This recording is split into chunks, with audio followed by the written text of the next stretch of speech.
أصل الحياة رحلة فيها القلب رحال، مشاهد الرحلة أسرار وأحوال. أصل الحياة رحلة فيها القلب رحال، مشاهد الرحلة أسرار وأحوال.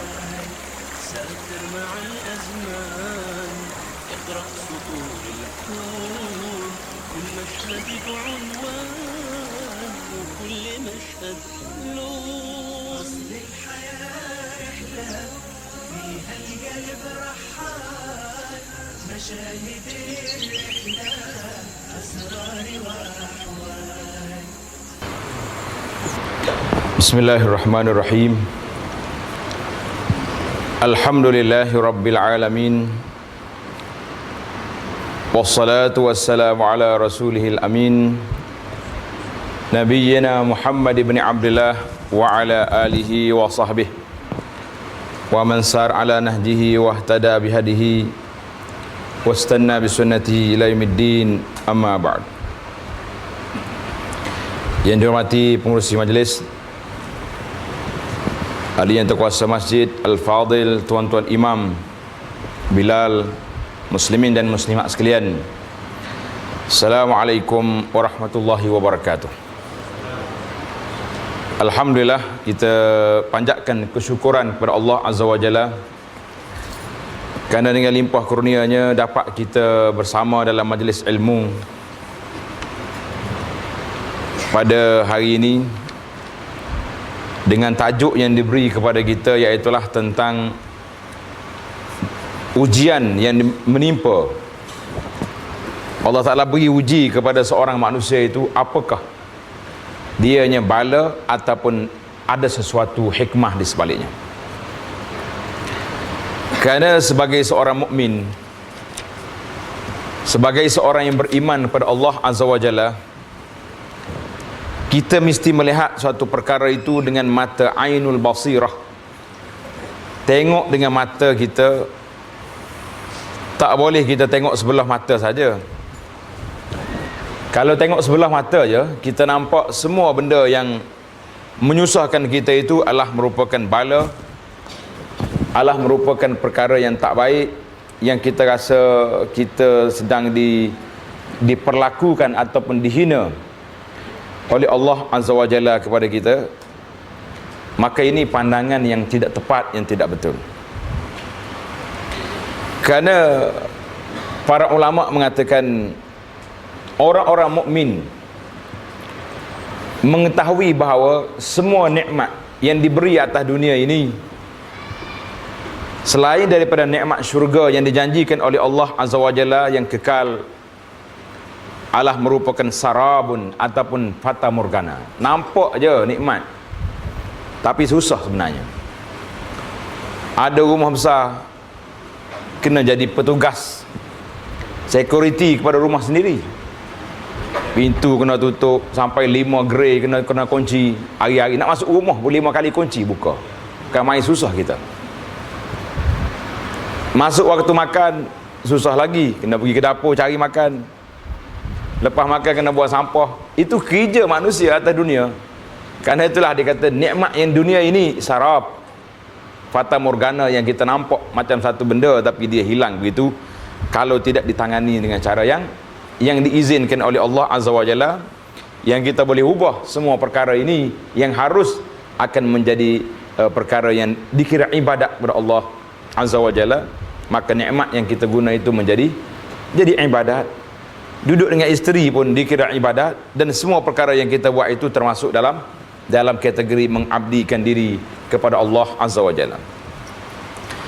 Orang mukmin juga melihat azab lain daripada azab neraka itu afiyah, satu benda yang baik.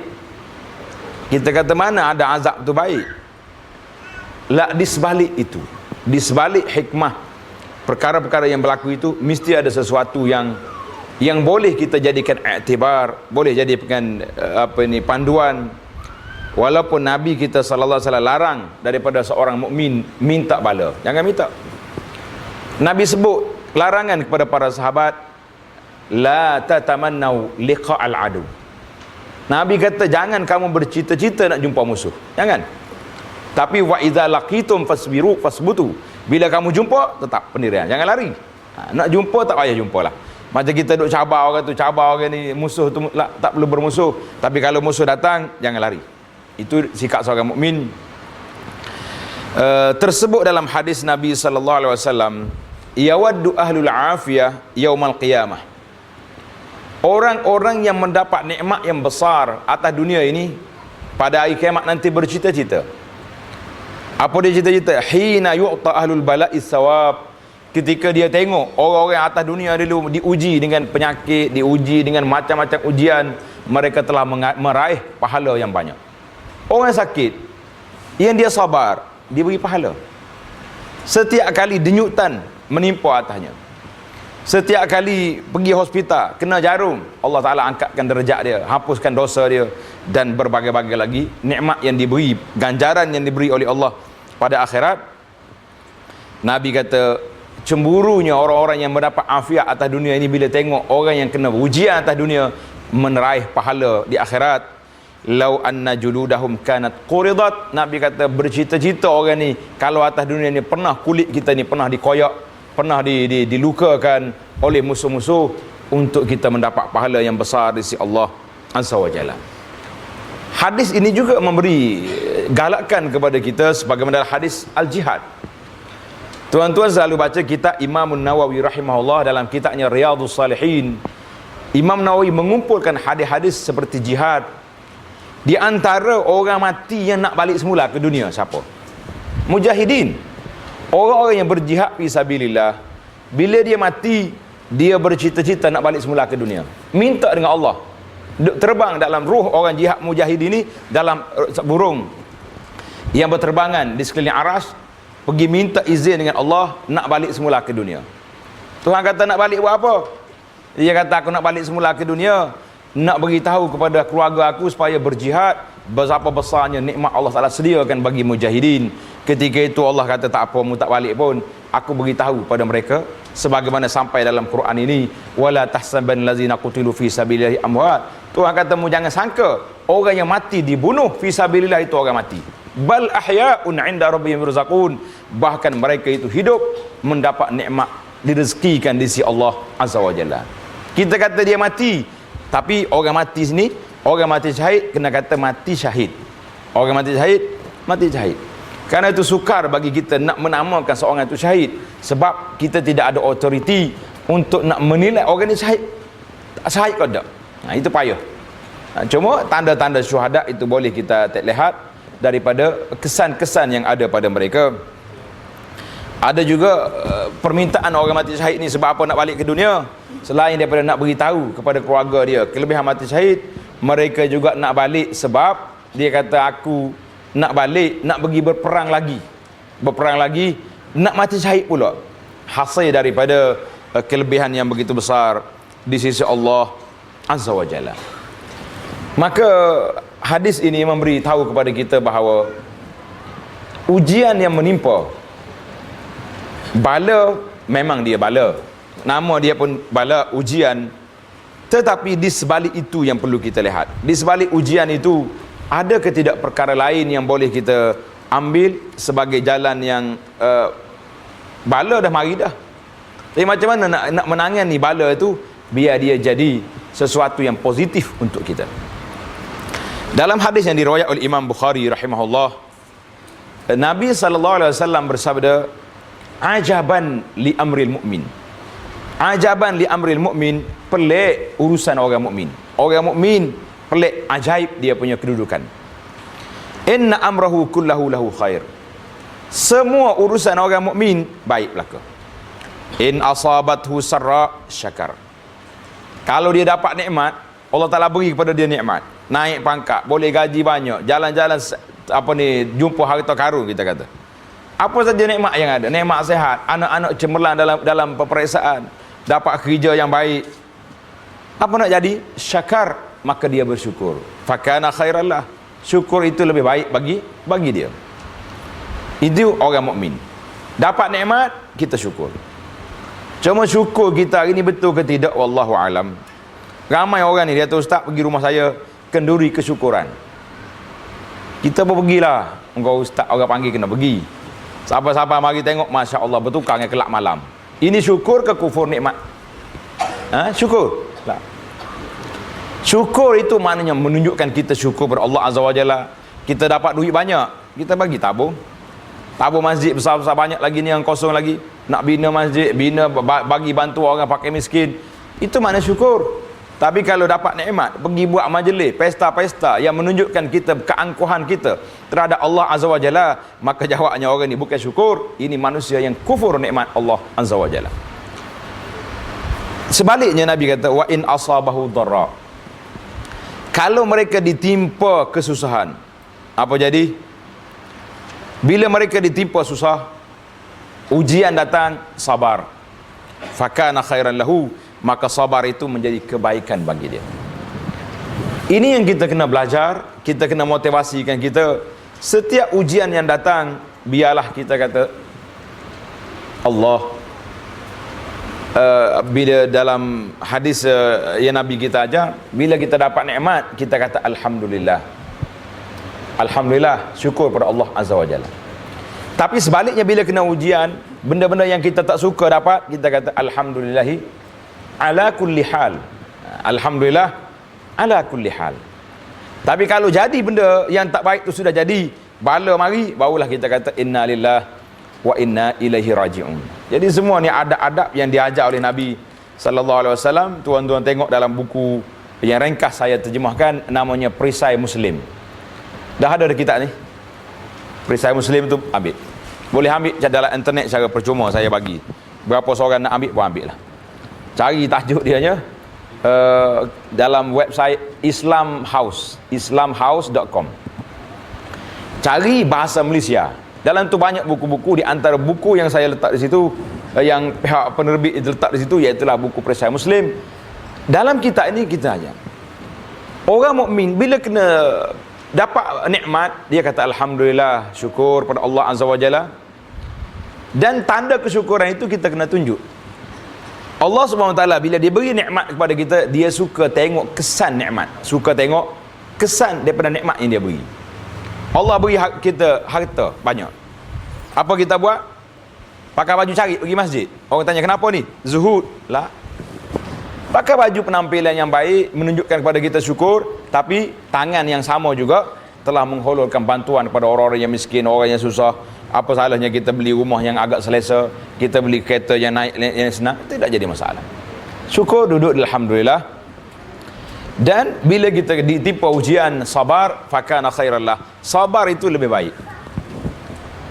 Bila isu sabar dalam ujian, kata mudah, nak buat payah. Betul tak? Macam kita pergi kan, sabarlah. Kalau suruh orang yang kena musibah tu sabar, dia celik mata kat kita. Sedaplah awak bercakap. Sedaplah awak bercakap pun tak kena kamu. Macam mana kita nak kata? Guna pendekatan psikologi yang lain. Cuma yang kita belajar ni, dalam hadis lain, ada satu kali Nabi kita pergi dekat dengan kubur. Seorang perempuan ini duduk tepi kubur menangis. Duduk kat kubur dia menangis. Bila dia menangis, Nabi kata, Nabi suruh dia balik ke rumah. Apa duduk nangis kat sini? Dia marah. Dia kata ilaika anni, maknanya awak pergi, jangan duduk peduli dengan aku. Lepas dia cakap, orang bagi tahu, mu cakap dengan siapa? Mana tahu aku duduk kacau, aku duduk menangis sini, aku duduk sedih kat sini, dia mari kacau buat apa? Orang cakap itu Rasulullah sallallahu alaihi wasallam. Maka makcik ni lari balik, pergi cari Nabi nak minta maaf. Bila dia cakap, ya Rasulullah, maaflah saya tak tahu tadi. Kalau tahu tak cakap macam tu. Apa Nabi kata? Apa ni? As-sabru 'inda as-sadmatil ula. Nabi kata sabar itu ketika kali pertama jadi. Jadi lepas kali pertama dah marah, dah maki dah, kutuk habis-habis. Lepas tu dah ada kata, tu saya sabar tu. Betul kalau gitu. Dia kutuk habis dah. Kata orang langit ke-7 dah naiknya marahnya. Lepas tu dah ada, nasib baik saya sabar. Dah kalau tak sabar macam mana? Ini cakap sabar yang tak kena pada tempat. Jadi bila ditimpa sakit, sabar artinya kita tidak mengadu. Mengadu sakit tak apa, dan mengadu pada orang. Hari ni semua orang kita bagi tahu belaka. Saya sakit, saya tak sihat, saya tu saya ni. Yang kita tak mengadunya kepada Allah Azza wa Jalla, yang kita tidak angkat, yang kita tidak mengadunya hanya kepada Allah Azza wa Jalla. Jadi kalau kita betul-betul sakit, berdoa kepada Allah, kerana dia adalah Asy-Syafi, Allah Taala yang menurunkan penyakit, Allah Taala yang beri pada kita ubat. Maka ubat yang ada di tangan kita ini, ubat yang besar, iaitulah kepercayaan kita, tawakal kita kepada Allah Azza wa Jalla. Jadi banyak sekali hadis-hadis yang menunjuk, hadis ini riwayat Imam Muslim. Dalam hadis lain,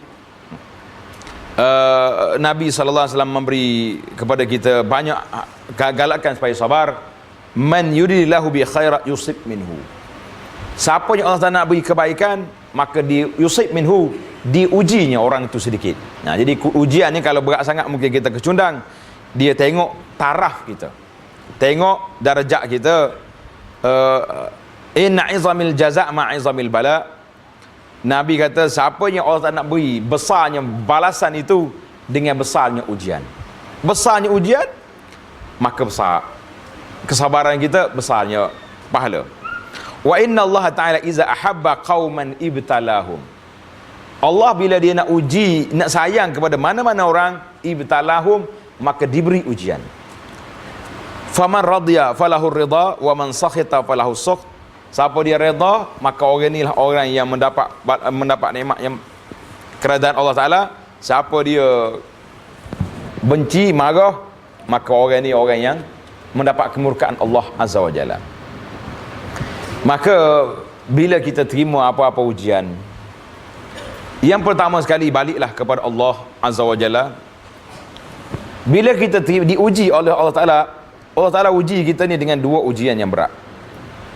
Wa balawnahum bil hasanati was sayyiati la'allahum yarji'un. Tuhan sebut dalam Quran, wa balawnahum bil hasanati was sayyiat. Kami uji manusia itu dengan hasanat, dengan kebaikan.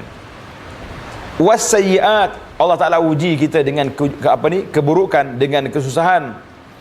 Apa tujuannya? La'allahum yarji'un. Allah Ta'ala nak suruh kita kembali kepada Allah Azza wa Jalla. Kita kadang-kadang bila kena ujian, tak balik juga kepada Tuhan. Dia duduk marah sana sini. Bila kena ujian sakit, dia duduk cari ahli-ahli sihir, dia nak ubat kita. Lah, orang ni tidak orang yang tidak kembali kepada Allah. Bahkan dia pergi ikut langkah syaitan yang nak merusakkan manusia ini atas muka dunia. Maka ini yang kita sangat takut. Takut kita kecundang. Sabar tidak. Kalau orang sakit, dalam hadis yang kita baca tadi, setiap kali sakit, astaghfirullahalazim. Ada tekanan sikit, astaghfir. Mulut kita duduknya istighfar kepada Allah Azza wa Jalla. Saya suka cerita kepada para jemaah, seorang doktor yang dia tulis sebuah buku, tajuk dianya Pengalaman Seorang Doktor. Buku ni ada dengan saya ni. Kalau tuan-tuan nak tengok motivasi pendek yang saya ambil daripada buku ni, tengok dalam Abu Anas Madani, tajuk dia Motivasi Iman Seorang Doktor. Memang sangat menarik. Cerita ni banyak kali dah saya cerita, mungkin tuan-tuan belum dengar sini. Ada seorang ibu muda lagi, anak dia sakit. Bukan sakit biasa, kena belah jantung. Macam-macam penyakit ada. Doktor ni kata, Doktor Khalid ni, dia kata setiap kali aku tengok pergi melawat buat budak ni, ibu dia di tangan dia ada Quran, mulut dia sama ada dia baca Quran ataupun dia duduk tasbih. Subhanallah, alhamdulillah, Allah akbar. Bila doktor bagi maklumat tentang anak dia, apa-apa maklumat, positif ke negatif ke, bagi dianya, jawapan dianya hasbiyallah wa ni'mal wakil. Hasbiyallah wa ni'mal wakil. Itu je doa dia. Kata Khalid, Masya Allah, seorang ibu yang tak nampak keluh kesah, tak nampak kelang kabut, bagi tahu maklumat anak dia, laporan hasbiyallah wa ni'mal wakil. Ini cerita dia. Sehinggalah anak dia beberapa bulan di hospital, keluar daripada hospital. Lama hidup balik budak ni. Sakit teruk dah, hidup balik. Bila hidup balik, Kata Khalid, doktor ni kata, setahun lebih lepas pada tu, aku tengok dia datang lagi hospital. Bawa seorang bayi, baby baru pula, kecil. Jadi doktor ni tanya, macam mana keadaan anak awak yang ni, yang kecil, yang pertama ni? Dia kata, doktor, budak ni baik, alhamdulillah. Setelah dikaji selidik, ibu muda ni sudah kahwin 15 tahun.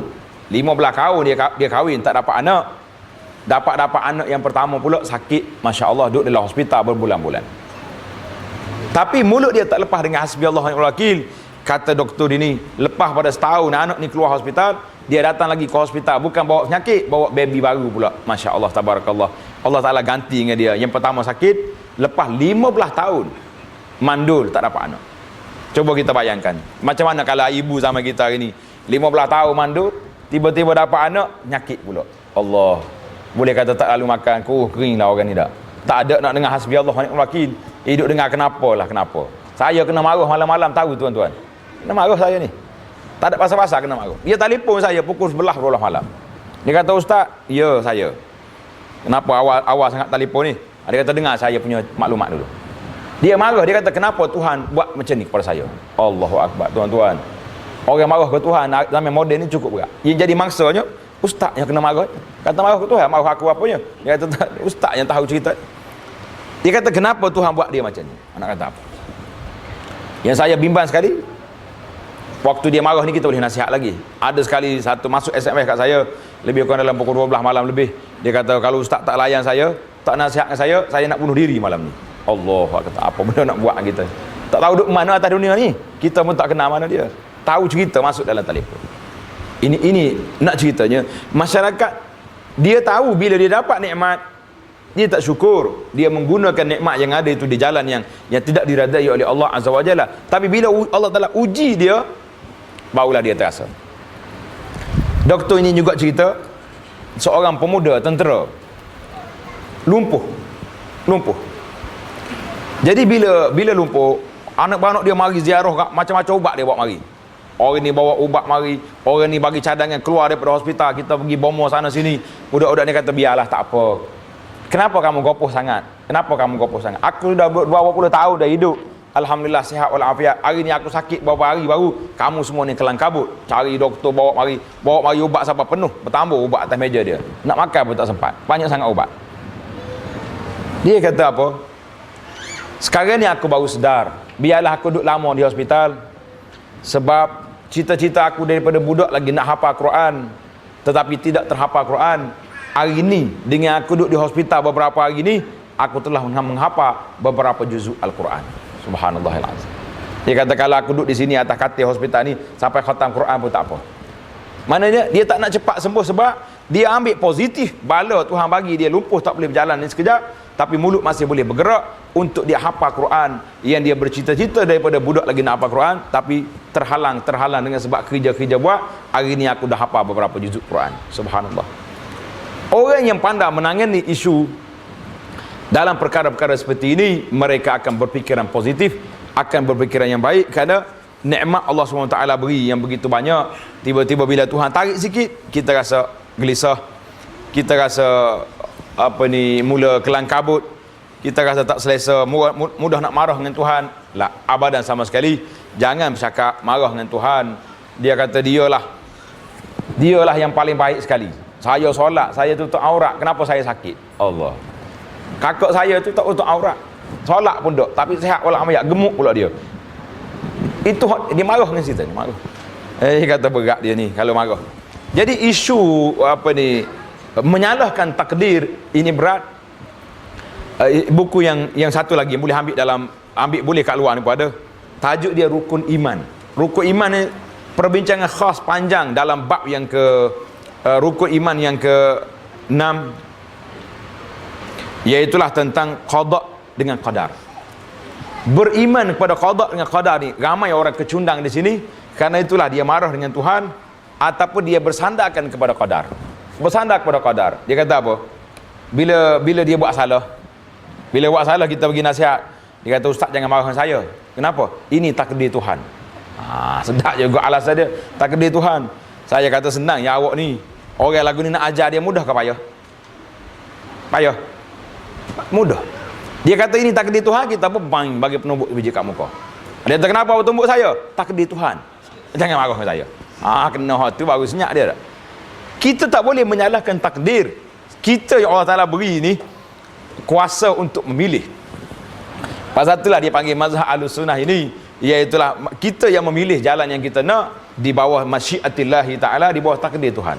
Jangan jadi seperti mazhab Jabariyah yang mengatakan manusia ni seperti bulu di tengah padang, dia akan diterbang oleh angin ke kiri ke kanan tanpa ada kehendak. Lah, kita ada kehendak sendiri.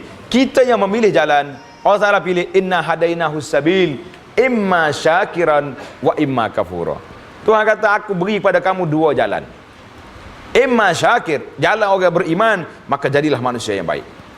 Wa imma syakir wa imma kafur, atau pemilih jalan yang kufur, kamu derhaka kepada Allah Azza wa Jalla.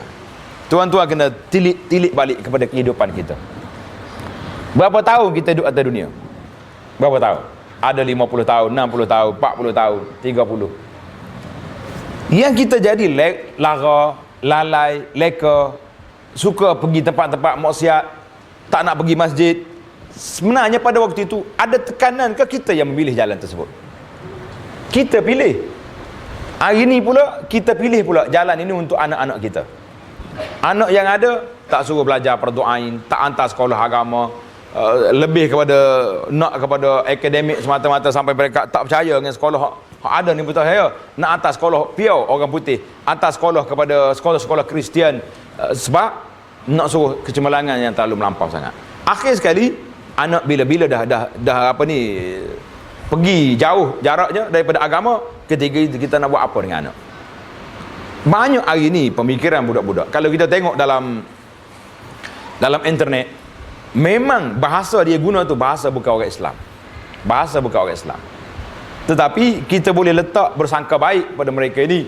Kita mengatakan bahawa mereka duduk di bawah kategori al-uzru bil jahli, diberi keuzuran dengan sebab dia jahil terhadap agama. Uzur jahil pun satu keuzuran yang boleh diterima. Maka bila menangani bala ini, kita kena tengok bala Allah Ta'ala sebut ini macam-macam. Bukan satu bala. Susah kehidupan, bala. Sakit, bala.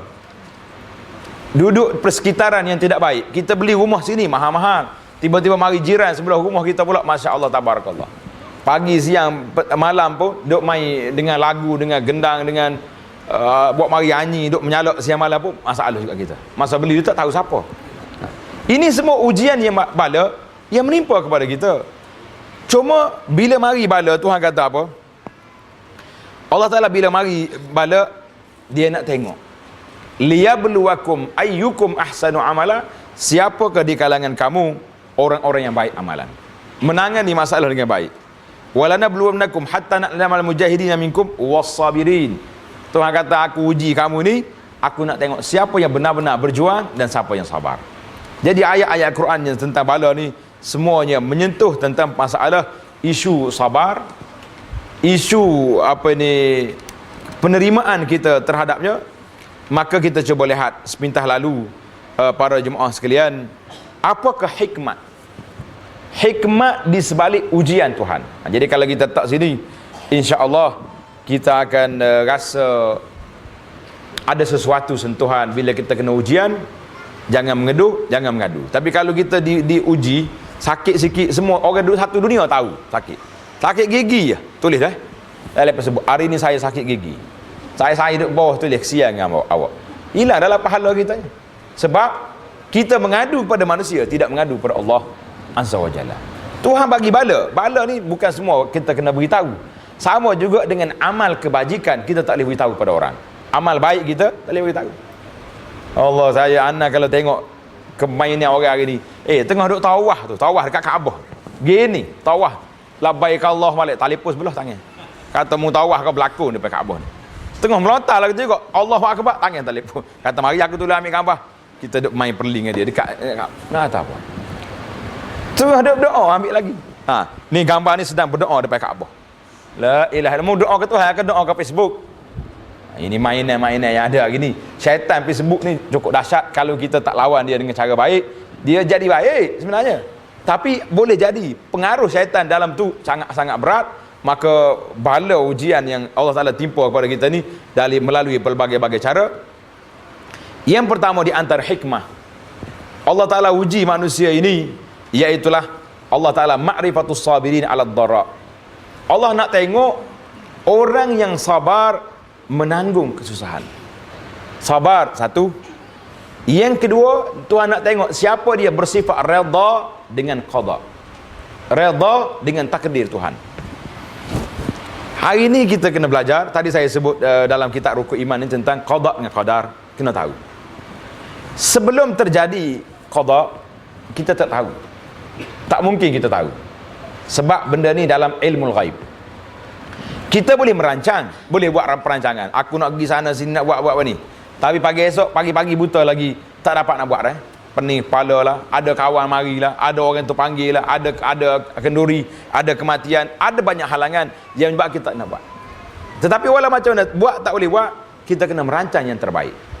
Hari ni tuan-tuan nak anak kita semua dapat A. Bukan sahaja A capur lagi. Nak A capur lagi. Hantar tuition. Apa ni, bawa ke masjid Maya Hajat.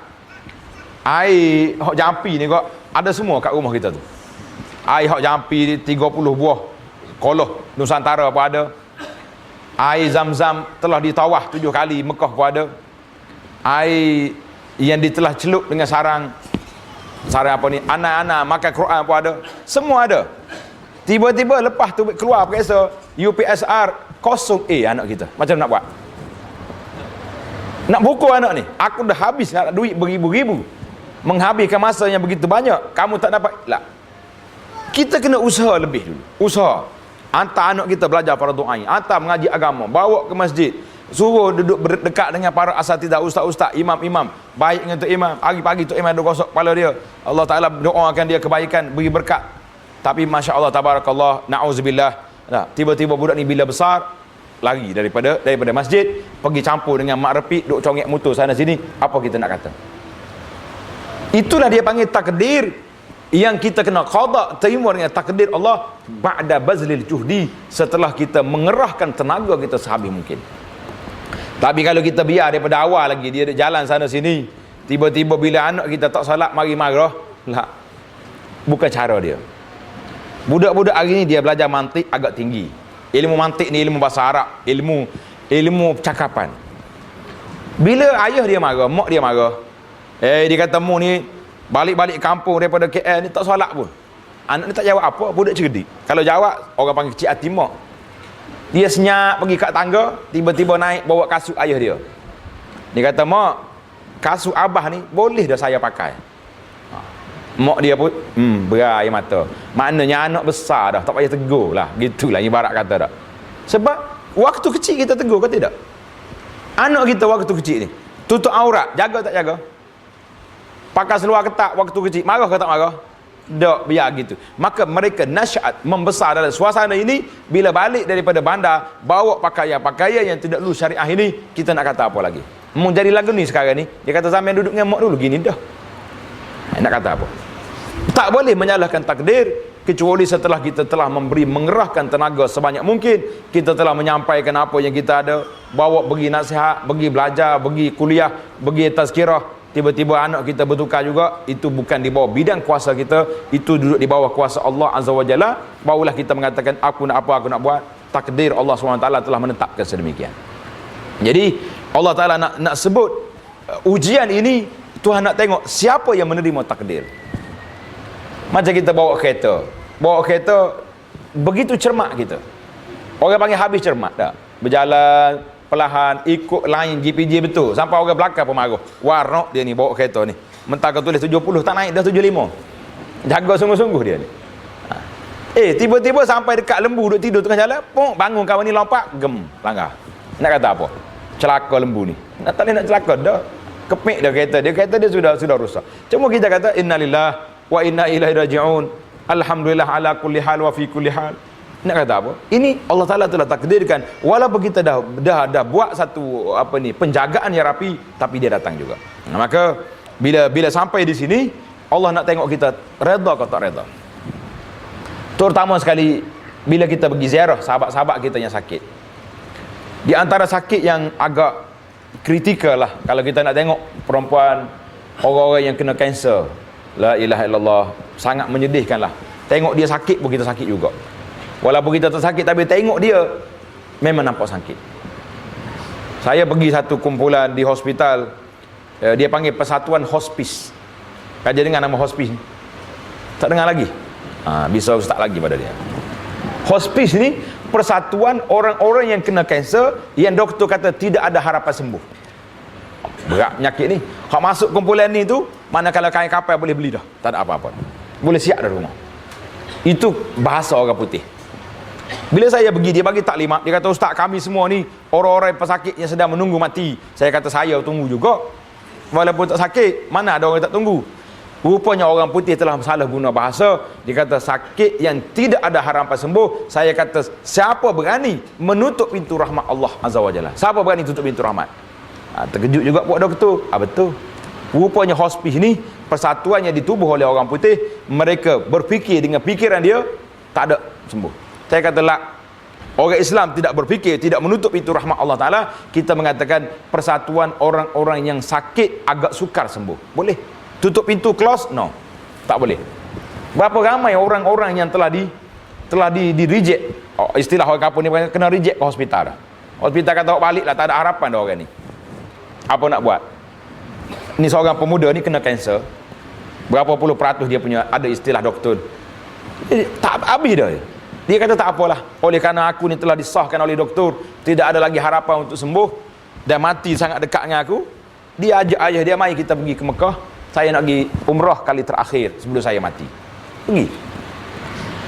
Siapa di Mekah? Pergi duduk dekat dengan multazam, dekat dengan pintu Kaabah. Dia kata, ya Rabbal Baitil Atiq, wahai Tuhan segala pemilik dunia ini, pemilik alam ini, Mu yang memberi penyakit, Mu yang menyembuhkan. Manusia atas dunia ini telah yais, telah habis putus harapan untuk menyembuhkan penyakit aku. Tidak ada tempat kecuali Mu. Dia mengadu kepada Allah. Pergi minum zam-zam, bismillah, ini apa ni, as'aluka ilman nafi'a wa shifa'an min kulli da', minum, bismillah. Inilah. 2-3 hari duduk di Mekah, balik semula kampung dia. Pada waktu dijanjikan untuk balik ke hospital, temu doktor pakar ini, pergi-pergi, doktor kata, kamu campak di mana penyakit kamu? Mu campak di mana penyakit kamu?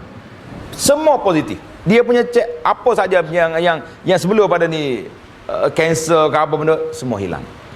Ini kerana itulah kita mengatakan Allah SWT nak uji kepada kita dengan ujian-ujian seperti ini. Jangan mudah putus harap, jangan mudah putus asa. Kadang-kadang ubatnya ada tapi tak kena dengan cara. Ubat ada, tak kena dengan cara. Ada satu risalah yang ditulis, saya tak sempat bagi di sini. Tajuk dia Asbabun Mansiyah, 10 sebab manusia lupa mencari ubat. 10 sebab. Sebab yang pertamanya, bila sakit, siapa yang kita panggil mula-mula sekali? Siapa? Doktor. Itu ya dia. Doktor misi, dua orang tu. Bila kita sakit patutnya, wa iza maridtu fahuwa yashfin. Bila aku sakit, Allah yang menyembuhkan. Baik. Itu hikmah yang pertama, Allah nak uji, nak tengok kita sabar ke tidak. Yang kedua, tapi jangan melampau sangat. Allah, ni timbul dalam internet minggu ni.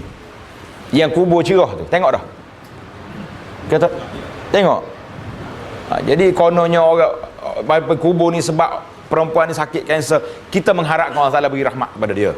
Tapi janganlah sampai peringkat pergi edit gambar, buat kubur dia bercahaya, ramai lagi orang mati kanser. Allah Taala beri rahmat kepada mereka semua. Tapi janganlah buat tubik cerita-cerita pelik. Sama ada gambar yang dibuat dipalsukan gambar, ataupun membawa cerita-cerita khurafat, takhayul yang pelik-pelik, ambil daripada mana-mana, buat mari ke kampung. Jangan. Sebab Islam ini tidak dibina di atas fakta penipuan, dia bina di atas fakta yang original, yang asli. Kalau kita ada pengalaman sungguh, macam doktor ni dalam buku dia, itu pengalaman dia. Pengalaman dia, dia jumpa orang sakit macam ni. Jadi sana-sana tu saya suka bawa cerita dia ni. Saya kata ini tak timbul khurafat, sebab pengalaman dia tengok orang tu. Apa jadi. Tapi kalau orang duduk mengaku sana sini, biar dia bertanggungjawab di hadapan Allah Azza wa Jalla.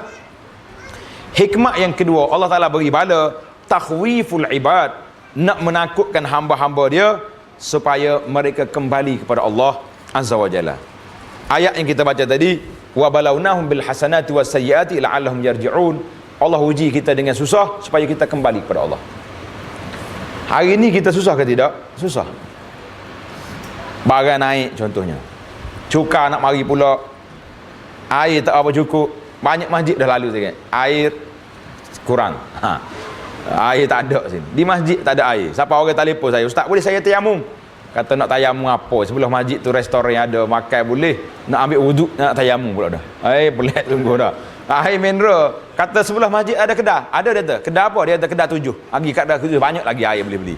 Kecuali kedai 7 tu dah nak angkat harga daripada sebotol ni yang harga RM1 dah jadi RM25. Ketika itu kita fatwa lain lah, boleh tayamum. Ini masalah kita hari ni. Jadi saya tengok, jangan marah dah. Saya tidak mewakili syarikat air. Bila Allah Taala hantar mari kepada kita nikmat, hujan turun, nikmat ke tidak hujan? Nikmat. Air yang dihantar daripada langit bersih ke tidak? Bukan air kumbahan, air mari daripada langit, minas sama. Ke mana awak bawa air itu pergi? Kita hantar ke mana air itu? Hantar ke mana? Hantar dalam parit, hantar dalam longkang. Air yang Tuhan hantar mari yang bersih. Yang kita duk tunggu air masuk dari rumah kita, air yang telah diproses. Kadang-kadang air yang kita semula masuk dari rumah yang bersih kita campak, kita duk tunggu air mari. Kadang-kadang karaknya air dengan keruhnya air. Subhanallahil azim. Ini saya tak kata tuan-tuan, saya bimbang takut kita termasuk di kalangan orang yang tidak syukur nikmat Allah SWT. Kita duk marah ke air, Tuhan kata aku hantar mari, mu tak ambil. Mu duk ambil air yang mari daripada yang telah diproses di bawah. Tengok. Hari ni kena balik rumah, panggil tukar-tukar, beli tong air yang besar yang 4-5 ribu galon seorang-seorang belakang rumah, siap dengan saluran mari. Hujan turun sekejap, biar dia bersihkan dulu atak kita tu debu-debu, lepas tu kita ambil air masuk dalam tu. Ini nikmat, air yang besar, air hujan ni air di antara air yang bersih mari daripada langit. Allahu Akbar. Ini di antara ujian Tuhan. Tapi kita duk marah, air tak ada. Tuhan kata aku hantar mari kamu buang. Tak terasa berat kita. Berat juga, macam tak syukur nikmat Tuhan. Saya tak kata tak syukur, saya kata macam tak syukur nikmat Tuhan. Tuhan hantar mari kita tak ambil, kita duk ambil air hak lori hantar mari penuh dengan karak-karak dalam besi. Right. Allah SWT nak suruh kita, bala yang berlaku ini ujian. Dalam hadis Nabi kita sebut, hadis yang panjang, apabila manusia tak keluar zakat, muni al-qatr, maka kita punya hujan rahmat tak turun. Hujan turun tapi jap banjir. Hujan turun jam jalan. Rahmat tak ada sebab tak jadi air. Tak jadi air untuk kita. Jadi air untuk jalan raya, untuk tali air untuk orang lain. Jadi kita kena letak bahawa ujian yang Allah Ta'ala beri kepada kita ni, nikmat yang Tuhan beri, biarlah kita terima. Orang tak keluar zakat, maka turun bala. Banyaknya mungkar dan maksiat. Dalam hadis panjang, hadis yang maksal muhajirin, Nabi kata, apabila manusia ni tidak berhukum dengan imam pemimpin dunia Islam ni, tidak berhukum dengan kita Allah Ta'ala akan jadikan bagi mereka ba'suhum bainahum, akan berlaku perbalahan sama sendiri. Ada lagi kes lain, Nabi kata Tuhan akan hantar mari pemimpin yang zalim yang akan jadi pemimpin kepada mereka. Jadi kita tak pelik hari ni. Kalau mari dalam dunia hari ni diperintah oleh orang-orang yang zalim, oleh orang-orang yang hebat-hebat, sebab kita tidak kembali kepada Allah Azza wa Jalla. Yang ketiga, bala yang turun itu uqubatul lil mujrimin wa intiqaman lil muznibin. Allah Taala nak jatuhkan hukuman ke atas orang-orang yang jahat. Orang jahat bila mari, wa inna rabbaka labil mirsad, Tuhan kamu itu memerhatikan perbuatan orang-orang jahat, khususnya orang jahat di kalangan umat terdahulu. Umat sebelum Nabi kita Muhammad sallallahu alaihi wasallam ini, bila dia buat mungkar maksiat, bala terus lalu. Mati terus. Mati terus. Lali lentar mari, hujan batu mari. Tapi umat Muhammad sallallahu alaihi wasallam ummatun marhumatun, umat yang dirahmati. Buatlah engkar setara mana, buatlah maksiat setara mana, tak ada lah. Lepas kita mengumpat orang kata uduh kepada Islam, mulut dia belok lalu, erok lalu. Tak ada. Cuma kita dulu kata, dan mak lukis Nabi tu mati dah. Orang ni mati. Kita yang duk matikan orang. Kalau tengok umat Muhammad sallallahu alaihi wasallam rahmatul alamin ini, tidak semudah itu Tuhan beri peluang kepada kita untuk bertaubat. Tetapi asasnya bala yang Tuhan turun intiqam ataupun uqubah kepada orang-orang yang jahat. Yang keempat, tambihul lil muqassirin. Ini yang kita nak ambil. Bala yang mari ini peringatan kepada orang-orang yang cuai dengan Allah Azza wa Jalla. Aku ni macam mana Tuhan bagi ujian. Satu ujian. Kerana tu bila orang, contohnya rumah orang ni kena rompok. Orang kena rompok rumah ni, satu mungkin sebab dia tak keluar zakat. Maka Tuhan nak suruh dia sedar bahawa hartamu ni bila-bila masa aku boleh ambil. Satu lagi, takfirul lisayyiat. Allah Ta'ala nak hapuskan dosa dia. Jangan. Ini masyarakat ni kalau kena rumah terbakar ke, rumah kena rompok ke, dia bisik je. Tak payah zakat tu. Tak, bukan syarat. Jangan berfikiran su'uzan kepada seorang Muslim. Jangan kata. Sebab orang baik sekalipun, imam masjid sekalipun, bukan imam kita ni, orang baik, orang soleh, tuan guru sekalipun, mungkin rumah dia dirompok oleh orang. Mungkin dia kena ujian bala. Bukan syarat dia tak baik, tapi ada satu kaedah lagi, takfirus sayyiat. Tuhan nak angkat darjat dia. Dengan sebab bala mari, maka dia diberi pahala. Dalam hadis Nabi kata, la yazalul abdul bil mu'mini wal bala, la yazalul bala'u bil mu'mini wal mu'minah fi nafsi wa waladihi wa malihi hatta yalqallah wa ma alaihi khati'ah. Bala yang mari menimpa seorang mukmin ataupun seorang mukminah, timpa mana? Kena kepada tubuh kita, sakit. Kena kepada anak-anak. Kena kepada harta kita. Hatta yalqallah, sehingga mereka bertemu dengan Allah Azza wa Jalla, wa ma alaihi khati'ah, tak ada dosa lagi orang tu. Subhanallah. Karena itulah orang-orang soleh bila kena ujian, dia kata alhamdulillah ala kulli hal, aku kurang ibadat hari ni, Tuhan hantar mari bala nak naikkan darjat.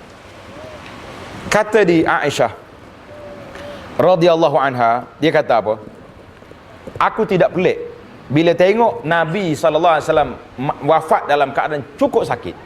Nabi kita wafat, kalau kita cerita tuan dengar kewafatan Nabi ni sangat menyayatkan hati kita. Sedih. Nabi Rasulullah Rabbil Alamin sampai pengsan sebelum wafat. Bila Nabi sedar, Nabi kata apa? Innalil mauti la sakarat. Mati itu sakit. Nabi sebut mati sakit. Kata Aisyah, aku tak heranlah tengok orang lain mati senang, bila Rasulullah mati wafat dalam keadaan sakit, sebab Allah nak beri darjat pada Nabi, satu darjat yang tak sampai oleh makhluk yang lain di atas dunia ni. Itu darjat yang paling tinggi. Maka dekat dengan wafat pun Allah Ta'ala uji lagi dengan kesakitan. Dalam hadis yang lain Nabi kata, ma yusibul mu'mini min wasabin wala nasabin wala huznain. Tak ada seorang mukmin kena bala, duka cita, sakit, apa benda, wala hatta ham, serabut perut pun tak boleh juga. Illa kaffarallahu bihi as-sayyiat, melainkan Allah Ta'ala kafarah, beri kepada dia, menghapuskan segala kesalahan yang ada pada dia. Allahu Akbar. Tuan-tuan kena ingat, ini hadis dalam Muslim yang Nabi kita sallallahu alaihi wasallam beri peringatan kepada kita. Yang seterusnya, yang tadi nak menghapuskan kesalahan kita. Yang terakhir, yang kelima, ujian Allah Ta'ala beri kepada kita ni, hubbul mu'min li raf'in darajatihim. Allah sayang kepada kita, nak angkat darjat. Tengok cerita pemuda tadi. Dia kata, Tuhan sayang kepada aku leka, lalai, lara, tak sempat baca Quran. Hari ni duduk di hospital, aku boleh hafal Quran. Ada hikmah, ada tertentu. Maka ramai kawan-kawan kita sendiri yang kita jumpa, dia kata, Ustaz, saya dulu leka, lalai, sehinggalah Allah Ta'ala matikan isteri. Dia macam tu. Bila mati isteri, dia tersentak bahawa dia dulu tak pergi masjid, dia dulu, hari ni baru mula sedar. Ada orang yang harta dia, syarikat dia bankrupt, baru dia balik ke masjid. Macam-macam ujian yang Tuhan nak beri. Tapi kita sebagai khulasah daripada perbincangan kita ini, bahawa Nabi SAW larang minta bala. Jangan. Satu kes, Nabi kita SAW pergi ziarah seorang sahabat. Sahabat ni kurus kering dia, kurus. Nabi kata, la'allaka da'awtallaha, boleh jadi awak ni berdoa dengan Tuhan ke? Dia kata, ya Rasulullah, saya berdoa dengan Tuhan. Doa apa? Dia kata, ya Rabbi, kalau saya bersalah, hukumlah saya. Sedap doa dia. Kita nak cakap dengan kawan-kawan boleh. Kalau saya bersalah, jatuh hukum. Kita sembunyi barang orang, tak apalah, Tuhan tak apa ni, manusia tak tahu. Dengan Tuhan jangan buat. Bila dia doa macam ni, Nabi kita bertakbir Allahu Akbar. Nabi kata, kenapa kamu buat macam ni? La tutiq, kamu tak mampu nak menghadapinya. Orang ni sakit diibaratkan seperti anak ayam tercabut bulu, kurus dia. Nabi kata lain kali, cukuplah dengan kamu berdoa, Rabbana atina fid dunya hasanah wa fil akhirati hasanatan wa qina azabannar. Cukup Nabi kita aja minta hasanah, minta al-afiyah. Nabi kata tidak ada seorang yang diberi anugerah oleh Allah Taala lebih daripada al-afiyah, keselamatan, kesejahteraan. Maka kita selalu minta, Allahumma inni as'alukal afwa wal afiyah fid dunya wal akhirah. Baca doa ni banyak-banyak. Ikut sekali. Allahumma inni as'alukal afwa wal afiyah fid din wad dunya wal akhirah. Baca doa ni cantik. Ya Allah, aku minta afiah, minta selamat, minta Engkau maafkan kepada kami dalam agama kami, dalam dunia kami, dalam akhirat kami. Itu cukup. Itu doa yang kita baca pada waktu pagi dan pada waktu petang. Allahumma inni as'alukal afwa wal afiyata fi dini wa dunyaya wa ahli wa mali wa aulad. Jadi semua kita baca doa, harta benda kita, anak cucu kita, minta afiat lah. Tuan-tuan tengok dalam buku yang saya, dalam perisai Muslim ataupun buku zikir pagi petang, di sana ada satu doa. Nabi kita ajar supaya kita doa setiap hari, minta selamat, minta afiat kepada kita, anak cucu kita, keluarga kita, harta benda kita, dunianya dan akhirat. Mintalah selamat. Jadi mudah-mudahan sedikit tazkirah saya ini memberi motivasi kepada kita semua bahawa bala yang Allah Ta'ala uji kepada kita ini, ada kalanya Allah Ta'ala nak nyedarkan kita, ada kalanya Tuhan nak hapuskan dosa kita, dan ada kalanya bala ini menjadi pengangkat darjat kita di akhirat nanti, insya-Allah. Jadi setakat itulah dulu yang dapat kita bincangkan. Aqulu qawli hadza, wassalamualaikum warahmatullahi wabarakatuh.